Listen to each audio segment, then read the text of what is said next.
Halo semua, aku Nabila. Aku Alda dari Sulawesi Tenggara. Kali ini kita akan mengajak kalian tur bareng ke Munaspro yang terletak di Menteng, Jakarta Pusat. Di sini kita akan belajar sekaligus menjelajahi peristiwa-peristiwa sekitar proklamasi. Yuk! Museum Perumusan Naskah Proklamasi atau disingkat dengan Munasprok adalah gedung yang dibangun dengan monumen peristiwa proses perumusan naskah proklamasi kemerdekaan di Indonesia. Munasprok memiliki luas tanah 3.914 meter persegi dan luas bangunan 1.138 meter persegi. Itu pertama kali didirikan pada tahun 1920 dengan gaya arsitektur Eropa. Gedung ini memiliki 4 ruangan yang diisi berapotan kuno dan aksesoris yang menggambarkan suasana serupa peristiwa perumusan naskah proklamasi. Malam di tanggal 16, Bung Karno Bung Hatta serta Mr. Ahmad Subarjo datang ke rumah Maeda dan diterima oleh Maeda di ruang tamu beliau. Ini kan ruang tamu ya, ruang pertama. Saat Bung Karno baru saja duduk ya, Bung Karno langsung bertanya kepada Maeda perihal kekalahan Jepang. Nah, Maeda mengiyakan, ya, Maeda mengiyakan bahwa memang Jepang sudah kalah dari sekutu, tetapi untuk meyakinkan Bung Karno dan Bung Hatta, maka Maeda membawa beliau-beliau ini ke pimpinan militer Jepang, Busekan. Nah, ketika mereka balik ke rumah Maeda, itu sudah berkumpul sekitar 40 sampai dengan 50 orang tokoh ya perjuangan kemerdekaan, baik itu dari PPKI, baik itu dari pers atau wartawan, baik itu dari perwakilan daerah-daerah. Tengah malam Maeda izin beristirahat di kamarnya. Lagi hari Karno mengatakan dan Mr. Ahmad Subarjo itu masuk ke ruangan makannya ke Mama Maeda. Dan setelah Mr. Ahmad Subarjo meminta tolong kepada Bung Karno supaya Bung Karno bersedia sebagai penulis naskah proklamasi. Bung Karno mengiyakan.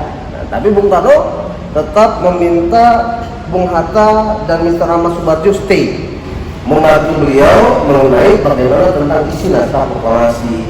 Setelah selesai, Bung Karno, Bung Hatta dan Mr. Ahmad Subarjo masuk ke ruangan berikutnya.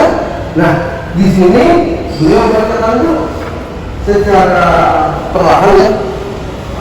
Setelah selesai, Bung Karno meminta izin apakah mereka menyetujui tentang naskah proklamasi. Ternyata mereka setuju semua. Cuma ada satu permasalahan, yaitu siapa yang akan menandatangani naskah. Seorang tokoh asal Aceh yang namanya Dr. Teguh Muhammad Tarakan, saat itu beliau memberikan 3 usulan, yaitu pertama, naskah proklamasi ditandatangani oleh seluruh yang hadir. Kedua, dibentuk kelompok-kelompok dan tiap kelompok diwakilkan oleh 1 orang. Yang ketiga, ditandatangani oleh ketua dan wakil ketua PPKI. Seorang pemuda satu berujar sebaiknya naskah proklamasi ditandatangani cukup oleh Bung Karno, diamini oleh Bapak Soekarni, ya, dan akhirnya mereka semua setuju. Lalu Bung Karno memanggil Bapak Said Melik dan diterima naskah proklamasi tersebut di ruangan ini oleh Bapak Said Melik. Seperti kita ketahui, ada 3 perubahan kata yang dilakukan oleh beliau. Yang pertama, kata tempoh menjadi tempo.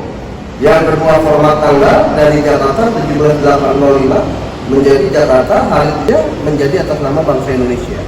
Ketika setelah selesai diketik, maka naskah proklamasi hasil ketikan Bapak Said Melik diserahkan ke Bung Karno dan Bung Hatta dan ditandatangani di atas piano. Kemudian setelah selesai Bung Karno menandatangani, Bung Karno mengumumkan bahwa naskah proklamasi akan dibacakan di rumah beliau di Jalan Pegangsaan Timur nomor 56. Yang awal mulanya naskah proklamasi akan dibacakan di lapangan Ikada. Saat itu sudah berkumpul ribuan orang di sana, tetapi dikelilingi oleh para tentara Jepang. Pada pukul 10 pagi di tanggal 17 Agustus 1945, setelah Bung Hatta datang ke rumah Bung Karno, barulah terjadi prosesi pembacaan naskah proklamasi.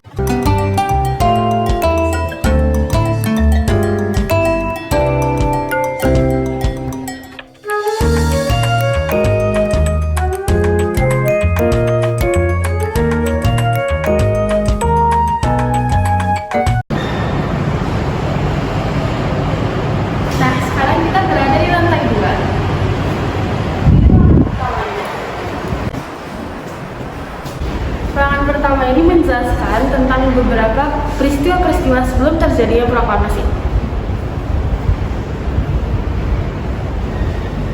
Seperti penyerahan Jepang kepada sekutu, Pasrangkai dan Peta, dan beberapa tokoh-tokoh BPUPR.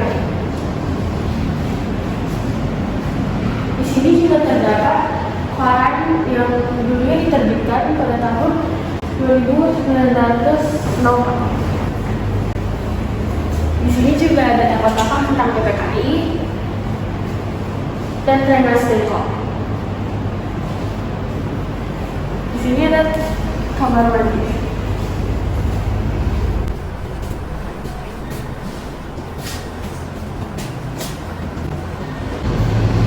Di ruang selanjutnya adalah peristiwa-peristiwa sekitar proklamasi.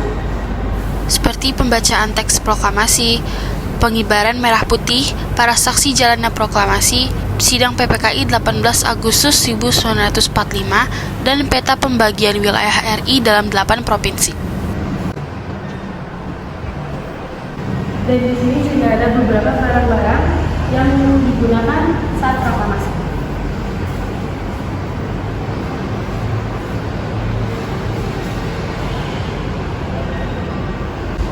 Nah, di ruangan selanjutnya adalah peristiwa-peristiwa setelah proklamasi, di mana seperti perang proklamasi, peristiwa Surabaya, pertemuan 5 hari di Semarang, pertemuan Medan Area, peristiwa Merah Putih, dan sebagainya.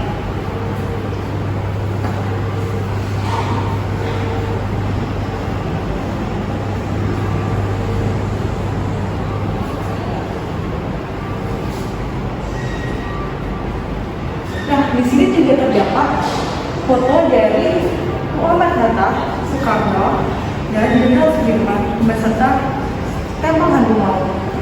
Stempel ini adalah stempel yang digunakan oleh pasukan hantu maut Yogyakarta. Pasukan hantu maut sendiri merupakan salah satu pasukan pejuang kemerdekaan Republik Indonesia. Terdapat replika patung Soekarno. Nah, di ruangan terakhir di lantai 2 ini berisi barang-barang dari proklamasi kemerdekaan Republik Indonesia. Di sini ada milik A.A. Handika, bendera merah putih, topi. Dan selanjutnya di sini juga ada medali-medali dari Sutarjo.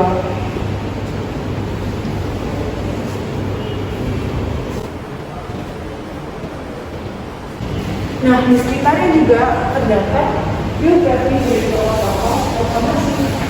Seperti di sini ada biografi dari Mister Supomo, dari Dewantara, Anang Abdul Hamidah, Burhanuddin Muhammadiyah. Nah, di sebelah sini juga ada jubah, ada toga, dan ada sekarang dari Gusti untuk hujan.